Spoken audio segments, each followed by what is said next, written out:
Want to start playing Block Blast, but not sure how? I'm Jessica, and in this video, I'll show you how to download and install Block Blast. Note that this video will demonstrate on iPhone, but written instructions for both Android and iOS will be listed in the description box. Now let's get started. To download Block Blast, first open the App Store.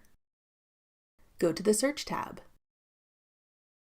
Then type in Block Blast at the top. Tap Block Blast when it appears in the search results. Then tap Get. If prompted, use Face ID or enter your password to confirm that you want to download the app. Wait for the installation to complete. Then tap Open to start playing Block Blast. That's all it takes to download Block Blast. Want to try out other mobile games? Check out this tutorial next. Click the video on your screen now to watch. Thanks for watching. If you found this video helpful, we'd love it if you'd hit the like button below and subscribe to our channel. We put out great new tech tutorials like this one every day.